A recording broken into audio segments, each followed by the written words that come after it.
22h. À Londres, même heure au quartier Médina Chérif à Kolda et sur les ondes de la radio Centrale FM.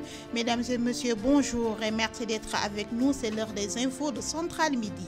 Khadija Samb. À la présentation dans l'actualité de ce jeudi 23 février, suite au recours déposé par les avocats d'Ousmane Sonko que la Cour a débuté, ces derniers comptent saisir le Conseil constitutionnel. La cherté de la location est loin d'être réglée au Sénégal, surtout à Dakar. Les usagers demandent l'application de la loi dans toute sa rigueur. Notre rubrique découverte d'aujourd'hui nous mènera à la cité des Layènes, plus précisément à Ngor, pour vous faire la connaissance d'un lieu plein de mystères avec Yaye Dado Manga. L'actualité internationale sera assurée par Sira Kamarandao. Bonjour Sira. Bonjour Khadija. Qu'est-ce qui domine l'actualité internationale? Nous irons d'abord Khadija au Mali où l'expert de l'ONU Alioune a fait le bilan de sa mission au Mali. Ensuite au Congo-Brazzaville, une ONG réclame des mesures pour assainir l'appareil sanitaire. Et enfin aux États-Unis, l'administration de Biden veut durcir les procédures de demande d'asile.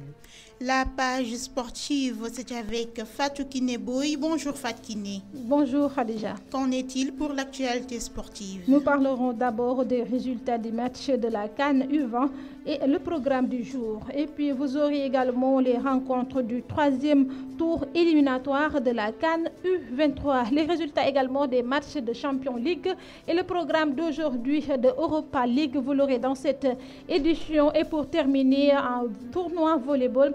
Un tournoi volley et quatrième tournoi Sénégambie du 23 au 26 février. 4 équipes locales au révélateur gambien. Khadija. La revue de presse de Momombo va boucler cette édition. Telles sont les lignes phares. Ndeg Aldjigen Gueye assure la partie technique. Le développement, c'est après ceci. Centrale FM, la radio, partout et pour tous. Bonjour et bienvenue. Le carême nécessite un certain nombre de règles imposées par l'Église. L'une des règles les plus connues du carême est le jeûne. Pendant 40 jours, les pratiquants ne doivent faire qu'un seul repas dans la journée. Abbé Jacques-François Diouf, curé de la cathédrale de Dakar, est revenu sur les recommandations du carême. Il est avec Oulimata Fall. Dans ce temps de carême, il serait bien que nous chrétiens, jeunes chrétiens, que nous puissions redécouvrir notre foi à travers la parole de Dieu, à travers la proximité que nous pouvons avoir envers le Seigneur, être beaucoup plus proche de Jésus dans la pratique des sacrements, particulièrement la réconciliation, l'Eucharistie, que nous puissions être proches de Jésus. Et c'est là que nous pouvons puiser les forces dont nous avons besoin pour le témoignage. Parce que tout seul, nous ne pouvons pas. Jésus le dit, sans moi, vous ne pouvez rien faire. C'est en nous ressourçant en Jésus, en nous recentrant en lui, que nous allons pouvoir, accueillant les fruits de sa grâce, aller témoigner. Et ce témoignage, dans le contexte où nous sommes, c'est, comme le dira le pape, jeûner autrement. Le jeûne, ce n'est pas simplement s'abstenir de manger ou de boire, mais c'est tout un comportement qui devient un comportement transformé. Et l'abstinence pourrait peut-être, en tant que jeune chrétien et même tous les compatriotes sénégalais, s'abstenir des paroles violentes, s'abstenir de tout ce qui pourrait concourir au combat, à la rivalité, et chercher ce qui peut nous unir les uns les autres, dans la vérité, mais aussi dans la douceur, dans la tendresse, dans la fraternité que nous pouvons avoir les uns envers les autres. Centrale FM, les rails de l'information. Dans le but de dénoncer le retard du président de l'Assemblée nationale qui ne s'exprime toujours pas sur les questions orales et écrites déposées sur la table, le groupe parlementaire de la coalition Yewwi Askan Wi avait introduit une demande de sitting devant l'Assemblée nationale ce jeudi 23 février à 10h. La requête finalement rejetée par le préfet de Dakar qui a brandi les motifs de trouble à l'ordre public, entrave au bon fonctionnement du service public et entrave à la libre circulation des personnes et des biens. Mais la coalition de l'opposition ne compte pas se résigner. En effet, Birame Souleye Diop et compagnie tiennent une conférence de presse au siège de l'unité et de rassemblement. La chambre criminelle a vidé son délibéré suite au recours déposé par les avocats de Ousmane Sonko dans l'affaire Sweet Beauty. L'appel est irrecevable. Il n'y a pas lieu de saisir le Conseil constitutionnel. Cette décision peut-elle porter préjudice au leader du PASTEF? La réponse est avec Fatou Kiniboy. La chambre criminelle a déclaré irrecevable la requête déposée par les avocats d'Ousmane Sonko ce mardi. Ce refus peut-il barrer la route à Ousmane Sonko de se présenter aux élections présidentielles? Ibrahima Ndiaye, membre de la cellule de communication de PASTEF, apporte une réponse. En aucun cas, cela ne peut porter préjudice à notre leader pour les élections de 2024. Maintenant, il revient à la chambre d'accusation de faire passer tout simplement la demande au niveau de la Cour suprême, ce que la chambre n'a pas fait. Donc, elle a justement décidé de rendre ni lisible, en tout cas, ce qui motive leur déclaration et ni compréhensible. Selon Alioune Sané, coordonnateur du mouvement Y'en a marre, l'affaire Sweet Beauté ne doit pas se terminer en procès car il y a assez de preuves sur cette affaire. Sur la base des éléments qui sont à la place publique, sur la base des auditions et posture, l'intéressé Binga Khamanteni, elle a eu la latitude d'apporter auprès du juge d'instruction les éléments qui fondent son accusation. Donc sur cette base-là, la plupart des Sénégalais, ils se sont fait leur opinion. Même Binga Khamanteni, posture, oui, allons au procès. On sait que l'INI, normalement, dans un pays qui se respecte, dans un état de droit, à tous les éléments, cette affaire, ça ne doit pas aller en procès. Concernant l'exception d'inconstitutionnalité soulevée contre l'ordonnance de renvoi devant la chambre criminelle, le juriste Madaro Silla apporte des éclaircissements. Je rappelle, l'exception d'inconstitutionnalité, c'est une procédure qui permet à des personnes qui estiment que la loi dont on veut appliquer à le procès ou les dispositions d'une loi sur lesquelles le juge s'est appuyé pour donner une décision, ce sont des dispositions qui violent la Constitution. Dans ce cas-là, les personnes peuvent soulever l'exception d'inconstitutionnalité et suivant la Constitution et suivant aussi la loi organique relative au Conseil constitutionnel, la juridiction qui a été saisie doit surseoir à statuer et saisir automatiquement le Conseil constitutionnel pour se prononcer sur la constitutionnalité ou l'inconstitutionnalité de la loi. Les avocats du leader de PASTEF, Ousmane Sonko, ont décidé de saisir la Cour suprême, estimant que la chambre d'accusation n'a pas le pouvoir de déclarer un rejet. Ces robes noires souhaitent avoir gain de cause.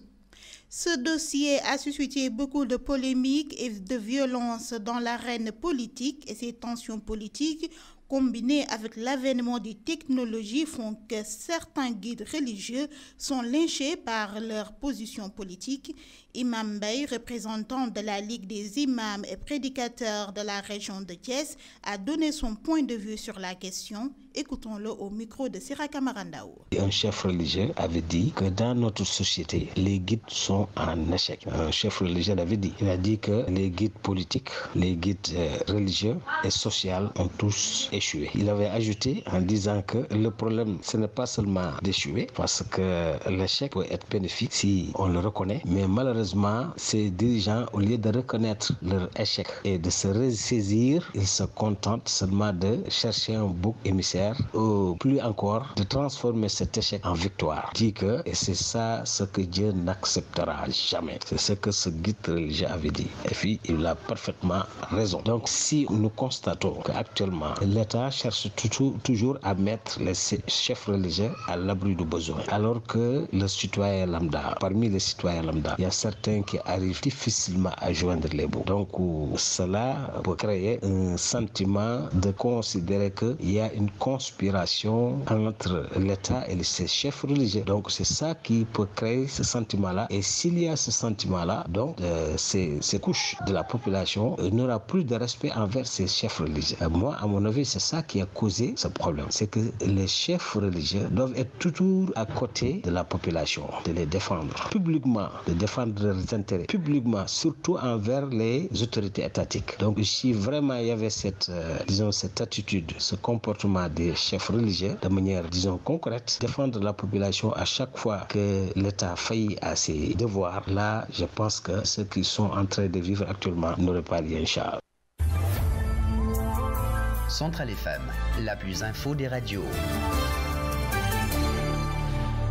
Direction à la zone des Niayes, plus précisément à Notre-Gouye-Diama, située dans la région de Thiès, où les horticulteurs sont confrontés à des difficultés.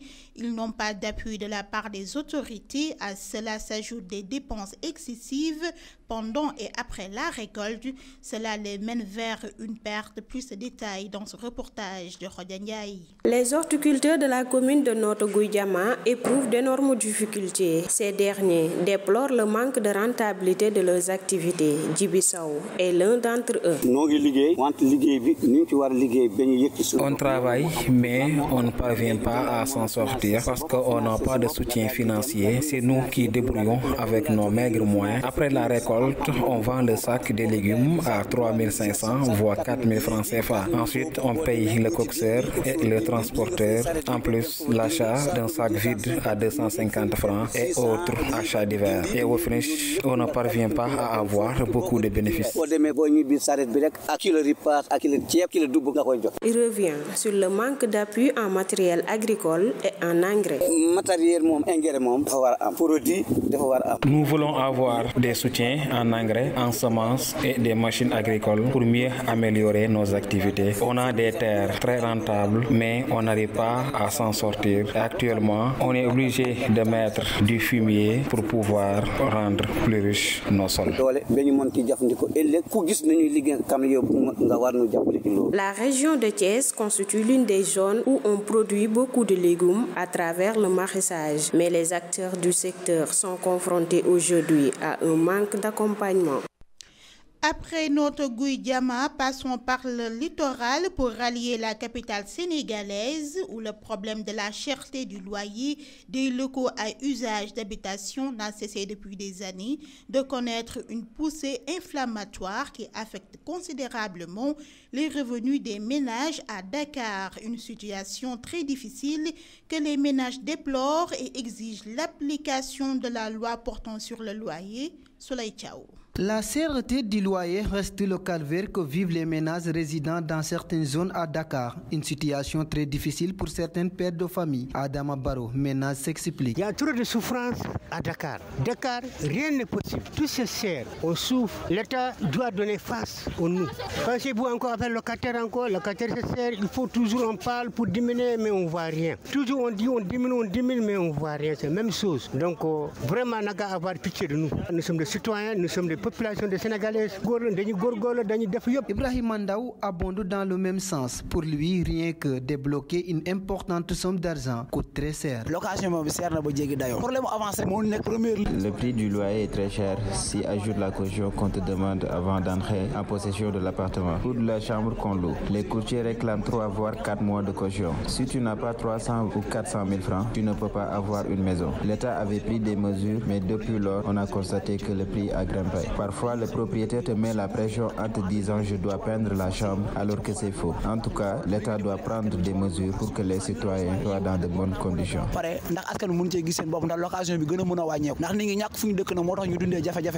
Les ménages interpellent l'État du Sénégal d'adopter à une bonne fois la loi portant sur le loyer. Pour rappel, c'est la énième fois que cette décision est repoussée par le gouvernement. Bonjour, comment ça va et comment va la santé?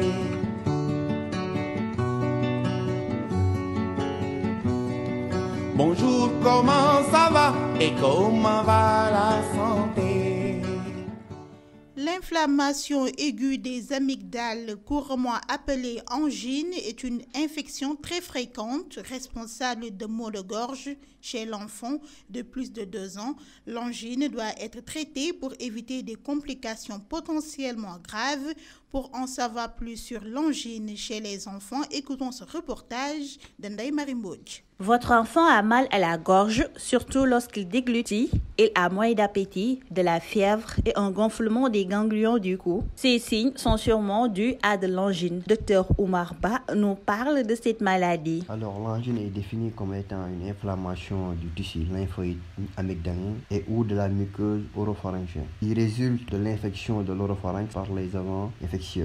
elle touche les enfants d'âge scolaire, c'est-à-dire de 3 à 7 ans. Parfois même, ça peut toucher les adolescents. Et pour les signes, elle peut se manifester par une odynophagie, c'est-à-dire une douleur lors de la déglutition, mais aussi on peut aussi avoir une otalgie, c'est-à-dire c'est une douleur au niveau de l'oreille. On peut aussi avoir quelques signes digestifs, à savoir quelques épisodes de vomissement, une douleur abdominale. On peut aussi avoir l'anorexie, c'est-à-dire l'enfant refuse de s'alimenter, mais aussi on peut aussi avoir une fièvre. La plupart des angines sont virales et surviennent en hiver. Dr Ba nous parle des causes de cette maladie. Et pour les causes, elles peuvent être d'ordre bactérien, comme le streptocoque bêta hémolytique, qui est responsable de 25 à 40% des angines de l'enfant, mais aussi ça peut être d'ordre viral avec les adénovirus, qui sont les plus fréquents. Cependant, il faut bien prêter attention aux enfants qui ont l'angine plusieurs fois durant l'année. Pendant c'est les enfants qui font plusieurs épisodes durant l'année, c'est-à-dire plus de 2-3,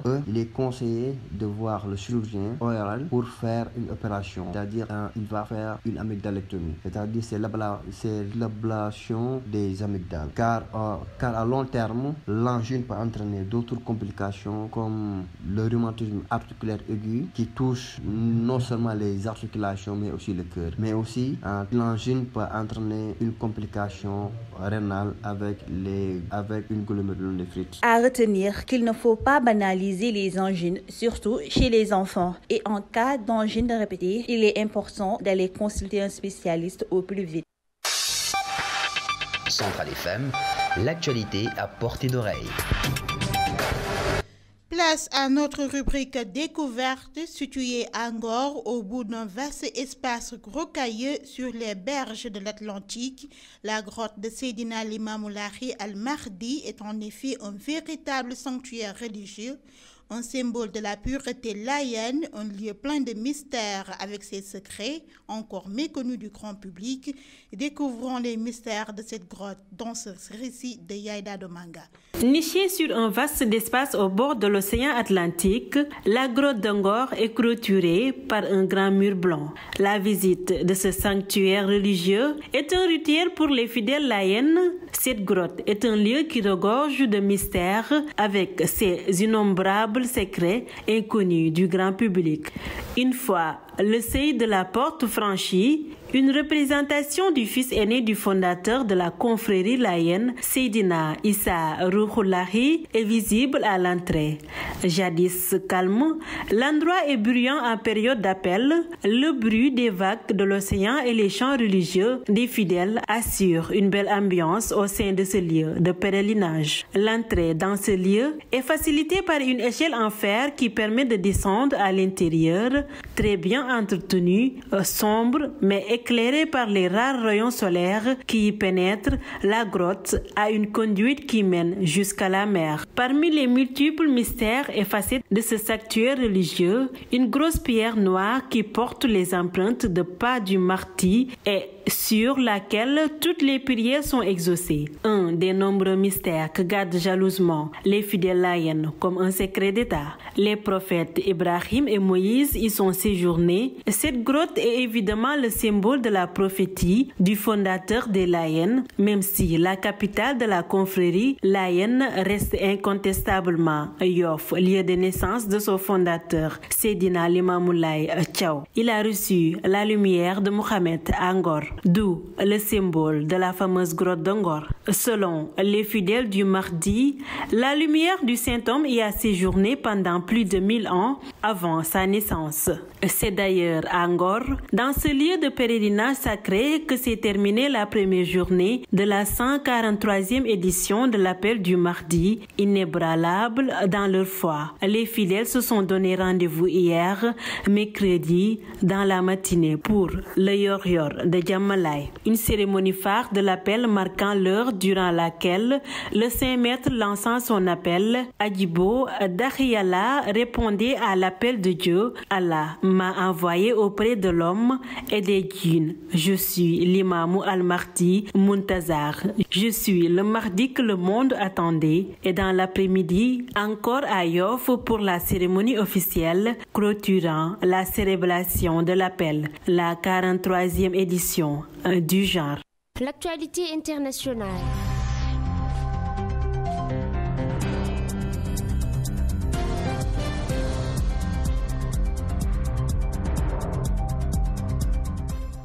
C'est avec Sira Kamarandaou, direction Mali, l'expert de l'ONU Alioune fait le bilan de sa mission. Tout à fait, Khadija. Cette mission au Mali s'est déroulée dans un contexte tendu marqué par le rétrécissement de l'espace civique, les attaques contre les défenseurs des droits humains et la société civile. Il a demandé aux autorités maliennes d'ouvrir l'espace civique et démocratique et de renforcer la lutte contre l'impunité tout en notant une légère baisse des violations des droits de l'homme au dernier trimestre 2022.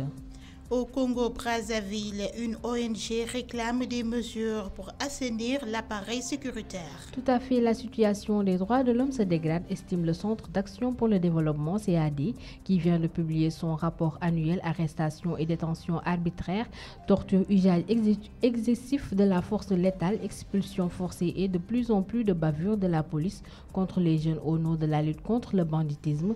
L'organisation non gouvernementale ONU a eu connaissance de 572 atteintes aux droits humains en 2022. Le directeur général du CAD, Trésor Zila, estime qu'une réforme de la police est indispensable. Au pays de l'oncle Sam, l'administrateur de Biden veut durcir les procédures de demande d'asile. Afin d'essayer d'enrayer la crise migratoire à la frontière sud, l'administration Biden a présenté de nouvelles règles beaucoup plus contraignantes pour demander l'asile aux États-Unis. Les organisations de défense des migrants et des demandeurs d'asile sont extrêmement critiques. Elles estiment que ces règles vont mettre en danger de nombreuses personnes, notamment des femmes et des enfants, qui ont besoin de protection et remarquent qu'elles sont aussi proches de celles de Donald Trump avait mises en place et auxquelles Joe Biden avait promis de mettre un terme. Elles doivent mettre fin. Elles doivent prendre fin en main. Ça en est tout déjà pour les actualités internationales. Merci Sira Kamarandao. Central Sport.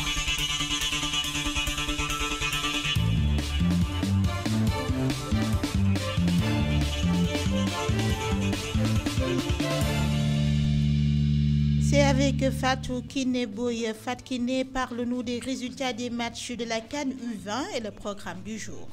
Oui, Khadija, le Sénégal a battu hier le Mozambique par 3-0, synonyme de qualification au second tour. Le tour match, le Nigeria a battu le pays ou l'Égypte par la plus petite des marques, 1-0. Tout se jouera aux dernières journées, Khadija. Le programme de ce jour, Centrafrique va croiser aujourd'hui Soudan du Sud à 14h, Congo va croiser Ouganda à 17h. Qu'en est-il pour les rencontres du troisième tour éliminatoire de la CAN U23?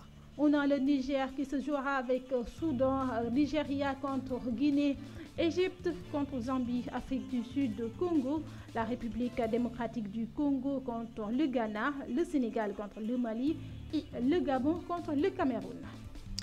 Et pour parler des résultats des matchs de Champions League et le programme d'aujourd'hui de Europa League. Pour le Champions League, on a Leipzig qui a battu, ou même Leipzig et Manchester United, Manchester City ont fait match nul, un but partout, et l'Inter qui a battu Porto 1-0. Le programme Khadija de Europa League, on a Nantes qui croisera Juve, 17h45, c'est aujourd'hui. Midline croisera Sporting, on a Monaco qui croisera Leverkusen, Paris PSV qui croisera Serbie, United qui va se jouer avec Barcelone à 20h, Stade Rennes va croiser Sartar, il y a Union Berlin qui va jouer avec Ajax à 20h et Rome, Salzbourg, Khadija. Terminons par le volleyball, le 4e tournoi Séné-Gambie du 23 au 26 février et 4 équipes locales aux révélateurs gambiens.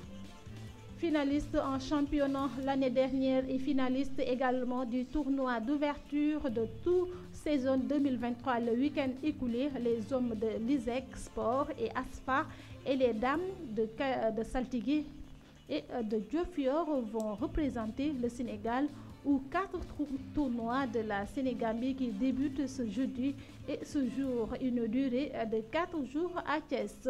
Un championnat en indoor ou volley en salle et un autre championnat en beach volley. Telles sont les deux formules de compétition au menu de ces 4 tournois de la Sénégambie étalés sur 4 jours au niveau du stadium Lat Dior de Thiès.